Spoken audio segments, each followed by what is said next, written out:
Hello, my name is Sakina and my roll number is BJ21MUM027, and in this video I'll be talking about how the Ipsos retail performance solution can be used to improve sales in Kmart.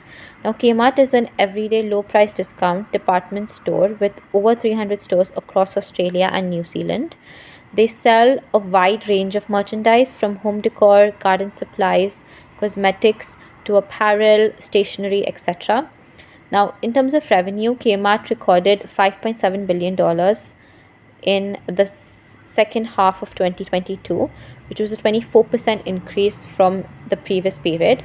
And in line with this increasing revenue, Kmart's current and future focus is to increase its product range as well as improve its customer service in order to really capture lots of market share. Now, moving on to the benefits of implementing the Ipsos solution in Kmart. The first one is the trial and error stage. Now, Kmart has been currently in its experimentation stage where it's been experimenting with different store layouts as well as introducing new store elements.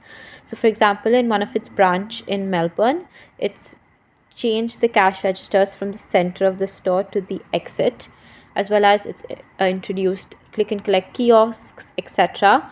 And Ipsos over here could really come in and help Kmart test the effectiveness of these new store formats and elements, help them to make comparisons that go beyond just the sales figures.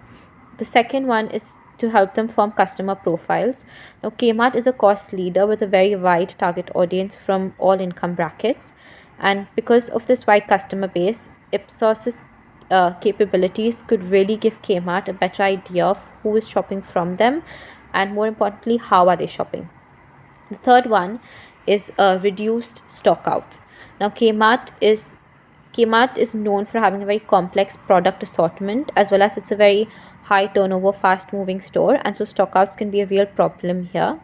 And Ipsos could help Kmart make data driven decisions about replenishing inventory, ensuring that all stocks are, well stocked during peak times. And the last one is queue management. Now, Kmart is notorious for having long queues and wait lines, especially during peak periods. And so, Ipsos could help Kmart identify when queues are forming as well as be able to predict queues and take proactive actions in order to address them before they become too long and dissatisfy customers.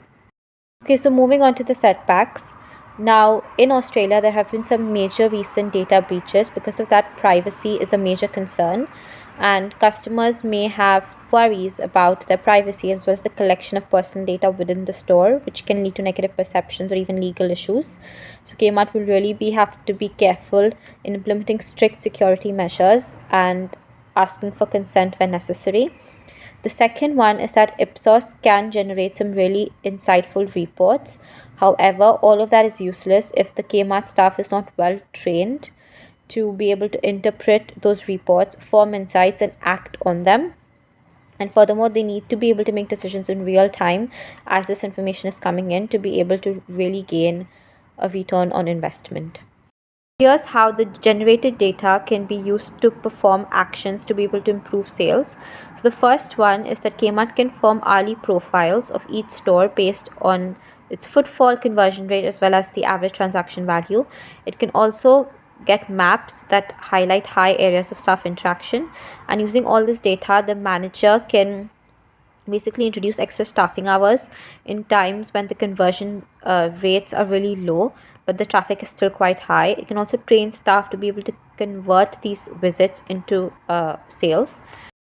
The second is where they can measure the point of purchase interaction as well as the footfall levels within the store, and using this the managers can improve the low performing aisles by basically the aisles where the customers just ignore and walk past, by having attractive signage as well as promotional discounts to make them stop and look. At the same time, aisles where there is high stickiness but the customers don't really pick up and buy the product, there can be well trained staff placed there in order to assist them. And the third one is that using the flow/navigation maps within the store as well as the purchase history of the customers, they can offer online/mobile navigation which basically guides customers to the desired products based on their shopping list and the store layout.